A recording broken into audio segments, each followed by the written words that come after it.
Secunderabad cantonment 3వ ward నియోజకవర్గం BJP ఆధ్వర్యంలో అన్నానగర్, రసూల్పుర, ఇందిరమ్మ నగర్, శ్రీలంక బస్తీ ప్రాంతాల్లో జరిగిన ప్రచార యాత్ర అత్యంత ఘనంగా జరిగింది.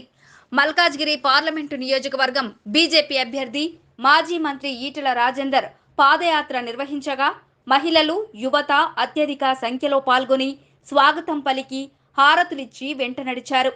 దీంతో సాయంత్రం 6 గంటల నుంచి రాత్రి 9 గంటల వరకు ఆ పరిసర ప్రాంతాల్లో ప్రచారంతో హోరెత్తిపోయింది.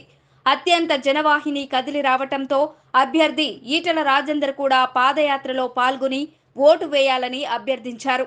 ప్రతి వారికి నమస్కరిస్తూ అన్నానగర్, పలు చౌరస్తా, కర్నాల్లో సమావేశాలు నిర్వహించి అతని వాగ్దాటితో ఓటర్లను ఆకర్షించారు. ఈ సందర్భంగా ఈటెల రాజేందర్ మాట్లాడుతూ కేంద్రంలో అధికారం వస్తోందని, బీజేపీ పార్టీ ద్వారా తనను గెలిపిస్తే ఈ పరిసర ప్రాంతాల్లో ఉన్న సమస్యలను తీరుస్తానని ఆయన హామీ ఇచ్చారు. ఈ కార్యక్రమంలో కంటోన్మెంట్ మాజీ బోర్డు ఉపాధ్యక్షురాలు నర్మదా మల్లికార్జున్, మాజీ బోర్డు ఉపాధ్యక్షుడు సదా కేశవరెడ్డి, నామినేటెడ్ సభ్యుడు రామకృష్ణ తదితరులు పాదయాత్రలో పాల్గొన్నారు. ర్యాలీ విజయవంతం అవడంతో బీజేపీ శ్రేణులు సంతోషం వ్యక్తం చేశారు.